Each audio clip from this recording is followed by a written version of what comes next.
السلام علیکم۔ اے خدا، شروع بھی کیا ہے تیرا نام لے کر، میری انتہا بھی تیرے نام سے ہے۔ شمع علم کے پروانوں، میں محمد کفایت اللہ آج کی اس خوبصورت بزم میں سلام محبت عرض کرتا ہوں اور آپ سب کا استقبال کرتا ہوں۔ مرزا غالب کی یہ خوبصورت غزل لے کر آپ کے روبرو حاضر ہوا ہوں۔ آئیے آج ہم مرزا غالب کی غزل سے لطف اندوز ہوتے ہیں۔ قلم اور نوٹ بک لے کر تیار ہو جائیے، آج کی کلاس کی اہم نکات قلم بند کیجیے۔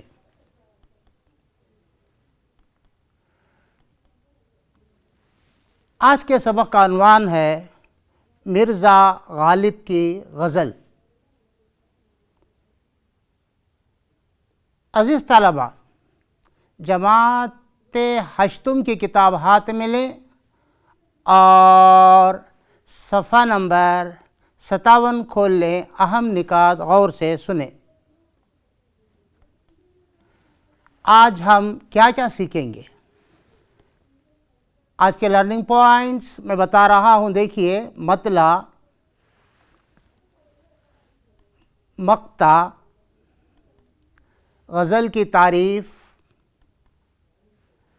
مرزا غالب کا تعارف، سہل ممتنع کسے کہتے ہیں، مرزا غالب کی حاضر جوابی، اشعار کی تشریح، مشقی و غیر مشقی سرگرمیاں، نئے الفاظ کے معنی، سوالات اور ان کے جوابات۔ شمع علم کے پروانوں، پل بند کارروائی میں سیکھے ہوئے 3 آسان سے سوالات آپ کی خدمت میں پیش کر رہا ہوں۔ میں یہ دیکھنا چاہتا ہوں کہ کون طالب علم سب سے پہلے ان جوابات کو اپنی بیاض میں رقم کرتا ہے۔ تو تیار ہو جائیے۔ پہلا سوال ہے، غزل کے لغوی معنی کیا ہیں؟ اور دوسرا سوال، غزل کا پہلا شعر کیا کہلاتا ہے؟ غزل کے لغوی معنی عورتوں سے بات چیت کرنے کے ہیں۔ غزل کا پہلا شعر مطلع کہلاتا ہے۔ ٹھیک ہے، تو ہم آگے بڑھتے ہیں۔ غزل کا آخری شعر کیا کہلاتا ہے سوال ہے، اور دوسرا سوال ہے، غزل کے کس شعر میں شاعر اپنا تخلص استعمال کرتا ہے؟ جواب، اگر جواب صحیح ہے، غزل کا آخری شعر مقطع کہلاتا ہے، آپ نے لکھ دیا ہے، تو آپ کے لیے شاباشی دیتا ہوں، تالیاں پیٹتا ہوں، اور آپ بھی اپنی پیٹھ تھپتھپائیے۔ دوسرا جواب ہے، غزل کے کس شعر میں شاعر اپنا تخلص استعمال کرتا ہے؟ غزل کے آخری شعر میں شاعر اپنا تخلص استعمال کرتا ہے۔ غزل کی تعریف پڑھتے ہی ہم اسے معلوم کرتے ہیں۔ اصناف شاعری کی مقبول ترین صنف غزل ہے۔ غزل کے لغوی معنی عورتوں سے بات چیت کرنے کے ہیں۔ جیسا کہ اس کے معنوں سے ظاہر ہے، غزل میں پہلے حسن و عشق کی باتیں لکھی اور کہی جاتی تھیں، لیکن آج کل غزل میں ہر طرح کے مضامین لکھے جاتے ہیں۔ پیارے بچوں، ابھی ہم ایک شاعر کی تصویر دکھلائیں گے۔ بتانا ہے کہ شاعر، جو تصویر آپ دیکھ رہے ہیں، یہ کون شاعر ہے اور اس کا نام کیا ہے؟ کیا آپ اس کو پہچانتے ہیں؟ کیا آپ ان کو پہچانتے ہیں؟ میرے خیال میں آپ نے ان کو پہچانا ہوگا۔ ان کا نام ہے مرزا غالب۔ ٹھیک کہا آپ نے، تو میں آگے اور بڑھتا ہوں۔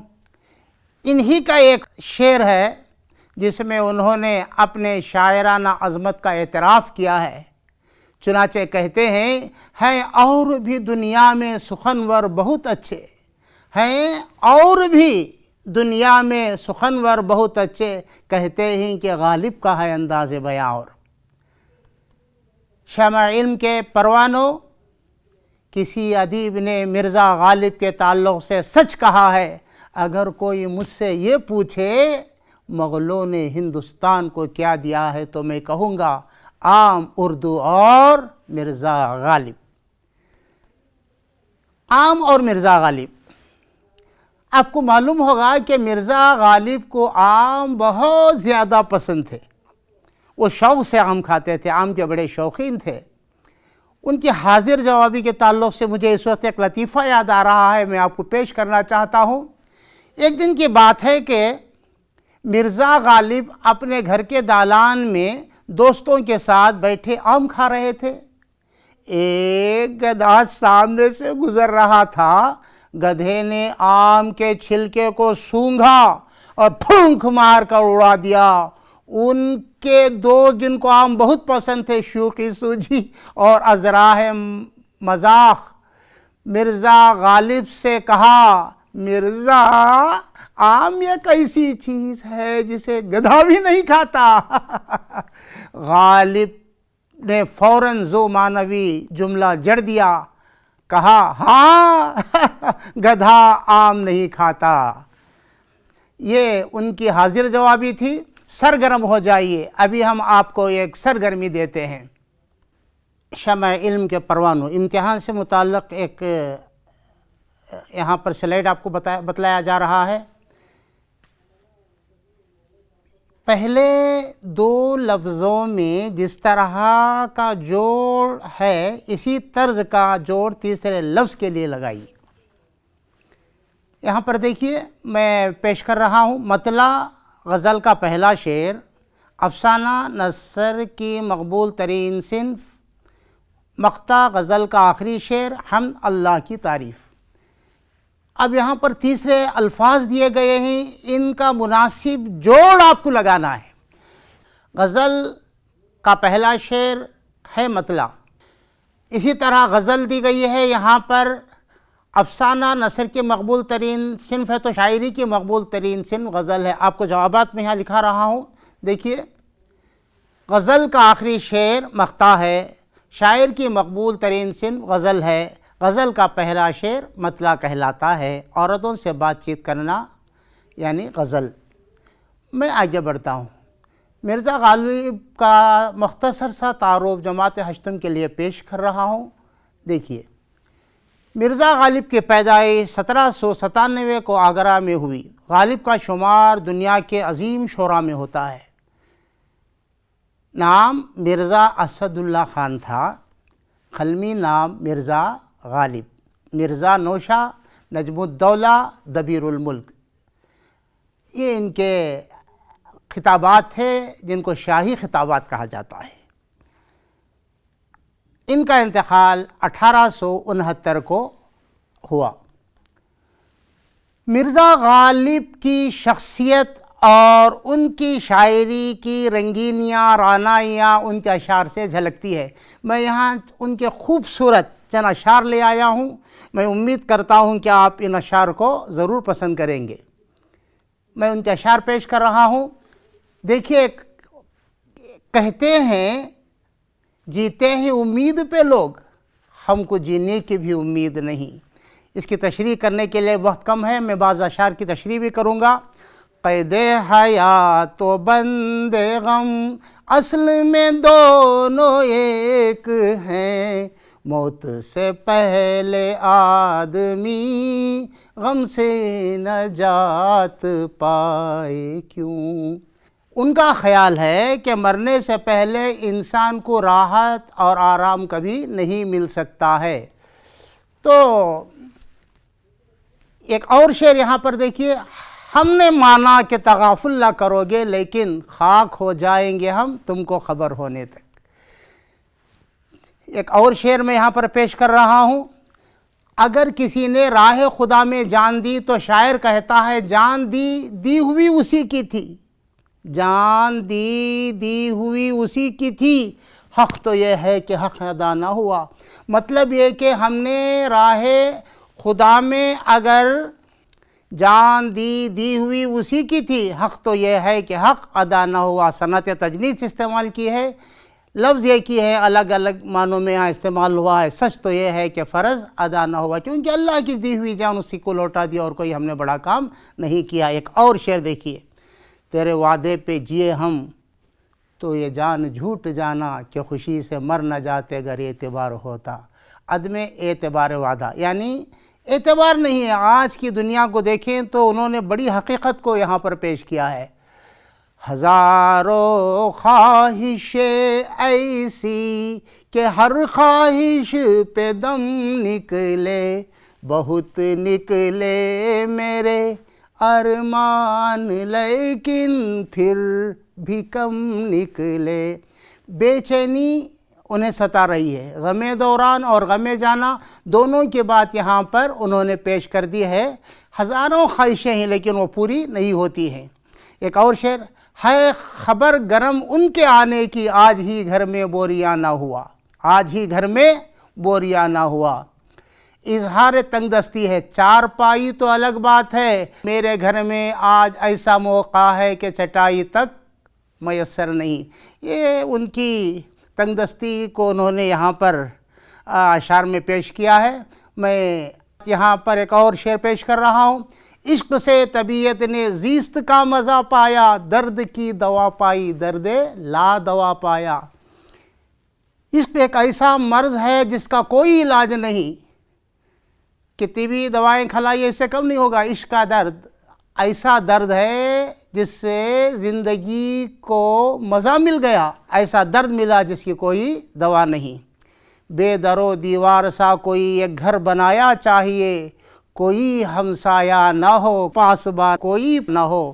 دنیا سے تنگ آ کر کہتا ہے، ان میں جدت اچھوتا خیال انہوں نے یہاں پر پیش کیا ہے کہ ایسی جگہ جا کر رہنا چاہیے جہاں نہ انسان ہو، نہ پڑوس ہو، نہ یہاں کی تنگ دامنیاں ہوں۔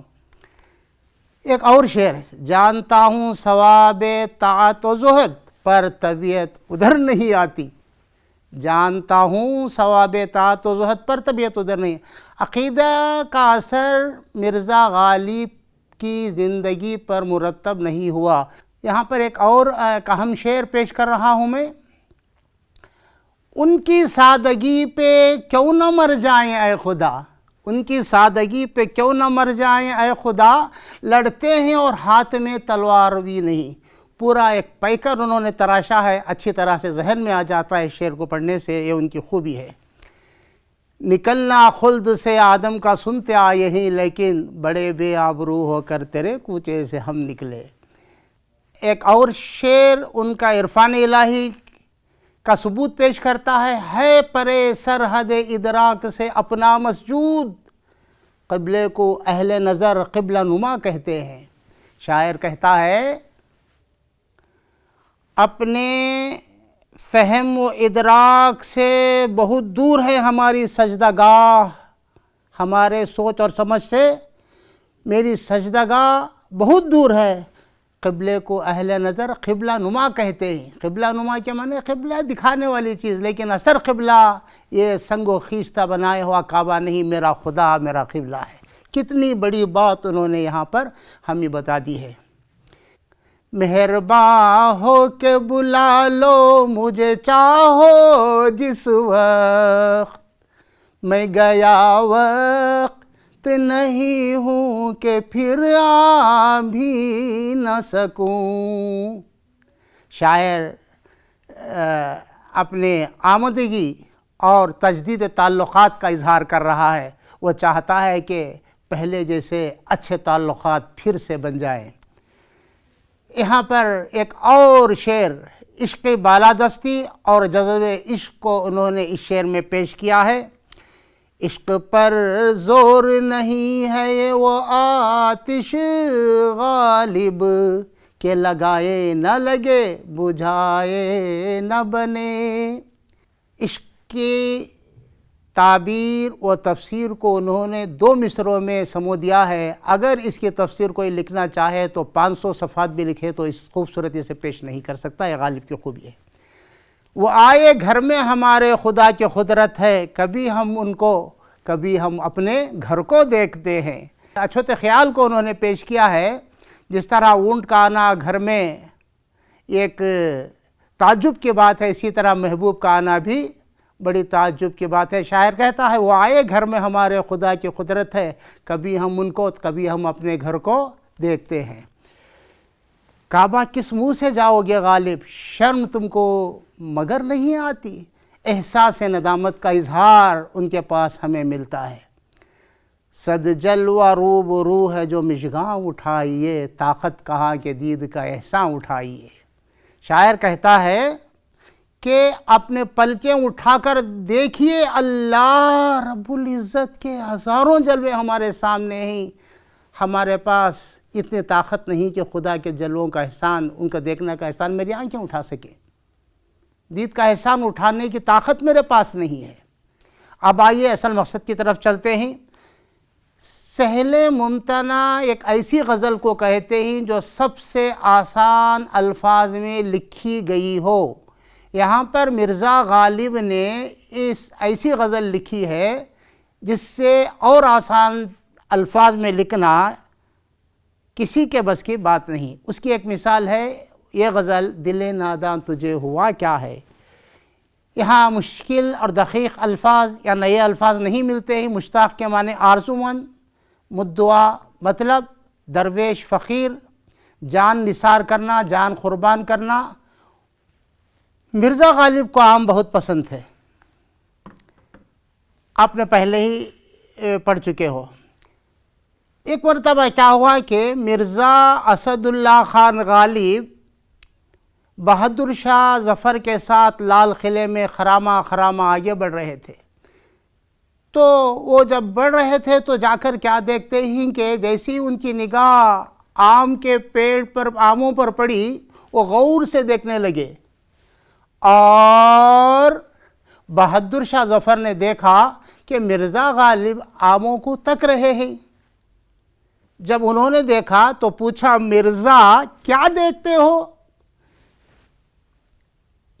جب بہادر شاہ ظفر نے یہ بات پوچھی تو مرزا غالب نے کہا، بادشاہ سلامت، ہم نے اپنے بزرگوں سے سنا ہے کہ دانے دانے پر کھانے والے کا نام لکھا ہوتا ہے. میں یہ دیکھ رہا ہوں کہ کن کن آموں پر میرا نام لکھا ہوا ہے. مرزا غالب جب یہ بات کہے تو بہادر شاہ ظفر زیر لب مسکرائے اور دوسرے دن آم کا بڑا سا ٹوکرا مرزا غالب کے گھر بھجوا دیا. جگر تھام کے بیٹھیے، ابھی ہم مرزا غالب کی غزل انہی سے سنیں گے، اس کے بعد اشعار کا مطلب سمجھیں گے. دل ناداں تجھے ہوا کیا ہے، دل ناداں تجھے ہوا کیا ہے، آخر اس درد کی دوا کیا ہے. شاعر کہتا ہے، دل ناداں تجھے ہوا کیا ہے، آخر اس درد کی دوا کیا ہے. شاعر مرزا غالب یہاں استفہام، استفسار یا دریافت نہیں کر رہا ہے، بلکہ اپنے دل کی سرزنش کر رہا ہے. کہتا ہے، اے نادان دل، تو اس بے وفا اور ظالم سے امید وفا رکھتا ہے جو لفظ وفا سے ناآشنا ہے. تیرے درد کی دوا دنیا میں کہیں نہیں مل سکتی ہے. ہم ہیں مشتاق اور وہ بیزار، ہم ہیں مشتاق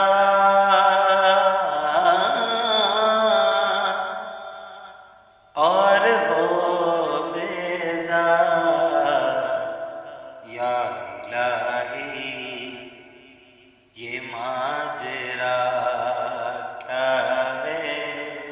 شاعر کہتا ہم ہیں مشتاق اور وہ بیزار، یا الہی یہ ماجرا کیا ہے۔ غالب اس شعر میں اپنے دل کو ملامت کرتے ہوئے کہتا ہے، اے دل تیری آرزو اور حسرت کبھی پوری نہیں ہو سکتی۔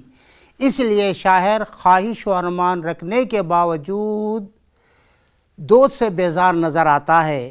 دوست کے ناز و نخرے پر تعجب کرتے ہوئے کہتا ہے، میں مشتاق اور آرزو مند ہوں اور وہ بیزار ہے۔ کہتا ہے، اے خدا یہ کیا معاملہ ہے؟ میں بھی منہ میں زبان رکھتا ہوں، میں بھی منہ میں زبان رکھتا ہوں، کاش پوچھو کہ موضوع کیا ہے؟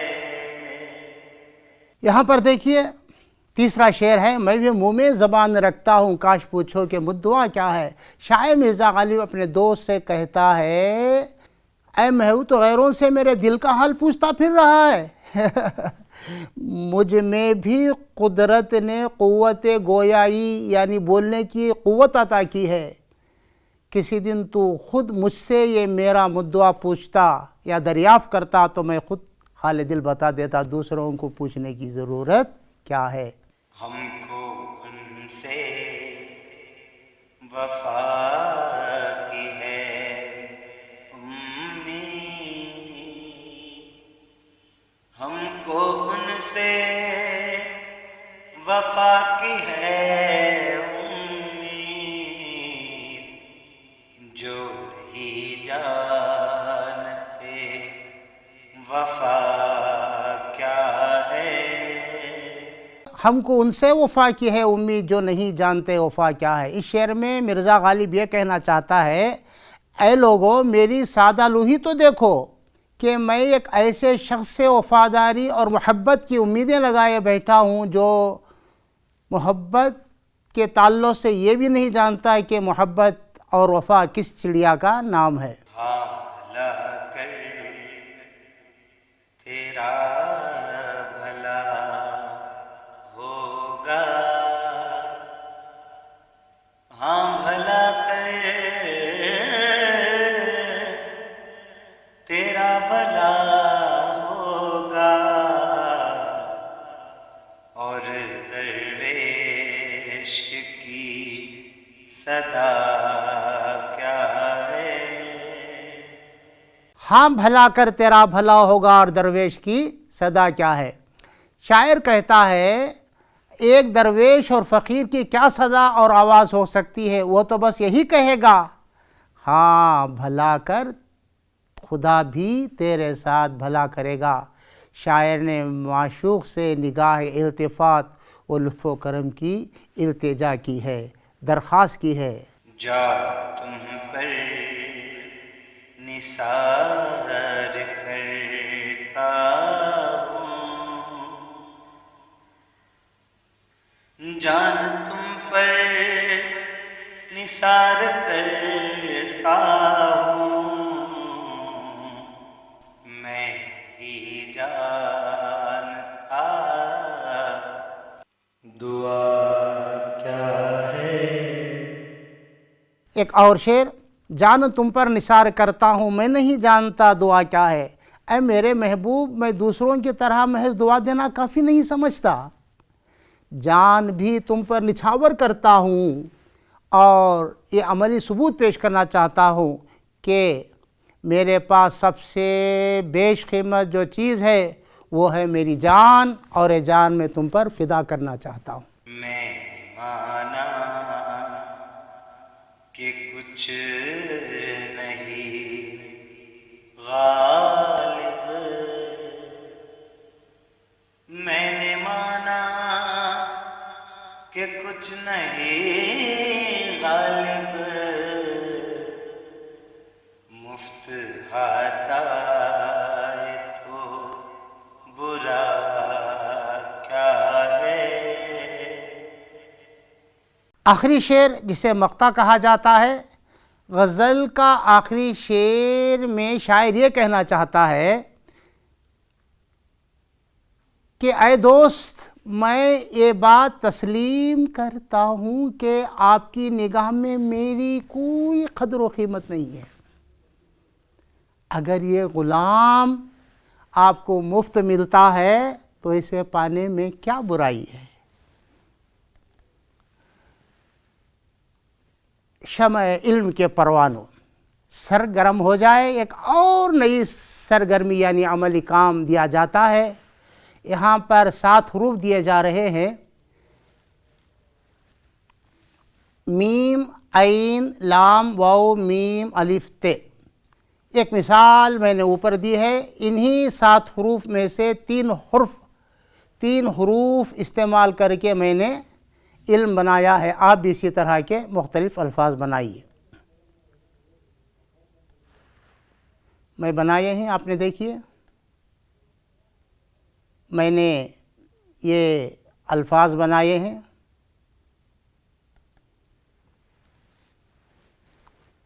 بہت سارے الفاظ بنائے ہوں گے، یہ دیکھ لیجئے، ٹھیک ہے؟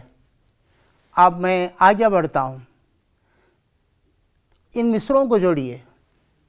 دل ناداں تجھے ہوا کیا ہے، ہم ہیں مشتاق اور بیزار، میں بھی منہ میں زبان رکھتا ہوں۔ آپ ان مصرعوں کو مناسب مصرعوں سے جوڑنا ہے۔ جواب اس طرح ہے، آپ نے ایسا صحیح جوابات درست مصرعے جوڑے ہیں تو آپ کے لیے شاباشی ہے، اور میں مبارکباد پیش کرتا ہوں۔ مشقی سوالات۔ غزل کے آخری شعر کو جس میں شاعر اپنا تخلص استعمال کرتا ہے کیا کہتے ہیں؟ غزل کا آخری شعر جس میں شاعر اپنا تخلص استعمال کرتا ہے مقطع کہلاتا ہے۔ درویش کی صدا کیا ہے؟ درویش کی صدا یہ ہے، ہاں بھلا کر تیرا بھلا ہوگا۔ شاعر کس سے وفا کی امید کر رہا ہے؟ شاعر دوست سے وفا کی امید کر رہا ہے۔ آخری میں ہوم ورک، غزل کی تعریف کیجئے، اور دوسرا کام ہے غزل کے اشعار کا مطلب اپنے الفاظ میں لکھنا ہے۔ وہاں میرے الفاظ ہیں، آپ اپنے الفاظ میں لکھیے۔ غالب کے اشعار اور لطائف کا ایک خوبصورت البم ترتیب دیجئے اور اس کو یاد کیجئے، اس لیے کہ دنیا شاعری کا سب سے بڑا شاعر ہے مرزا غالب۔ میں محمد کفایت اللہ آپ سے وداعی طلب کرتا ہوں، اور دعا گو ہوں کہ اللہ رب العزت آپ کے علم میں اضافہ فرمائے۔ خدا حافظ، فی امان اللہ۔